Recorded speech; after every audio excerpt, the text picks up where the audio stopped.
มื่อเวลา 22 นาฬิกาวันที่ 14 มกราคม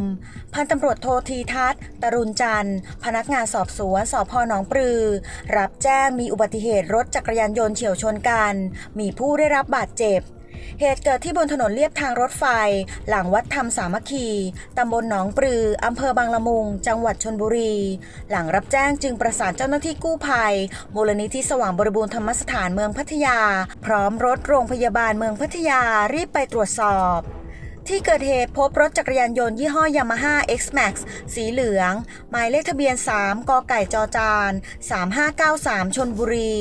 สภาพรถกระเด็นอยู่ข้างถนนด้านหน้ารถพังยับเยินมีชายชาวต่างชาติเป็นคนขับขี่นอนหมดสติอยู่ริมถนนมีบาดแผลแตกที่ศีรษะขนาดใหญ่เลือดไหลนองพื้นข้างกันยังพบหญิงไทยที่ซ้อนรถจักรยานยนต์ของชาวต่างชาตินอนได้รับบาดเจ็บมีบาดแผลถลอกตามร่างกายบริเวณภายในป่าข้างทางยังพบรถจักรยานยนต์ Honda PCX สีดำหมายเลขทะเบียน2กไก่บใบไม้1128ชลบุรีสภาพรถพังยับเยินมีชายไทยอายุประมาณ 20-25 ปีเป็นคนขับขี่นอนร้องโอดครวญด้วยความเจ็บปวดมีบาดแผลถลอกตามร่างกายเจ้าหน้าที่กู้ภัยพร้อมรถพยาบาลจากโรงพยาบาลเมืองพัทยาได้ทำการปฐมพยาบาลเบื้องต้นก่อนนำส่งโรงพยาบาลใกล้เคียงอย่างเร่งด่วนสอบถามชาวบ้านที่บริเวณที่เกิดเหตุเล่าว่าเห็นชายชาวต่างชาติมีหญิงไทยซ้อนรถจักรยานยนต์มาด้วยกำลังขับขี่มาตามถนนเลียบทางรถไฟมุ่งหน้าซอยเขาตะโลจังหวะนั้นรถจักรยานยนต์ Honda PCX สีดำมีชายวัยรุ่นเป็นคนขับขี่ได้ขับพุ่งตัดหน้าออกมาจากซอยเพื่อจะข้ามทางรถไฟทำให้รถจักรยานยนต์ทั้งสองคันชนเข้าอย่างจัง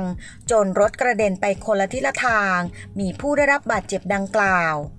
เบื้องต้นพนักงานสอบสวนเจ้าของคดีได้ลงพื้นที่ตรวจสอบในที่เกิดเหตุพร้อมบันทึกภาพไว้เป็นหลักฐานก่อนจะประสานให้เจ้าหน้าที่ตำรวจตรวจสอบกล้องวงจรปิดบริเวณที่เกิดเหตุอีกครั้งเพื่อหาสาเหตุการเกิดอุบัติเหตุที่แท้จริงในครั้งนี้ต่อไป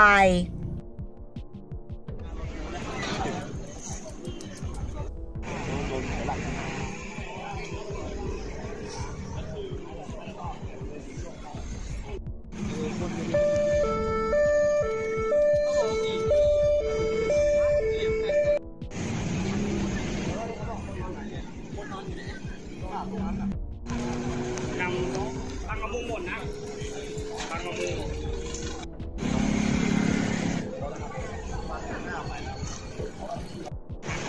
เฮ้ย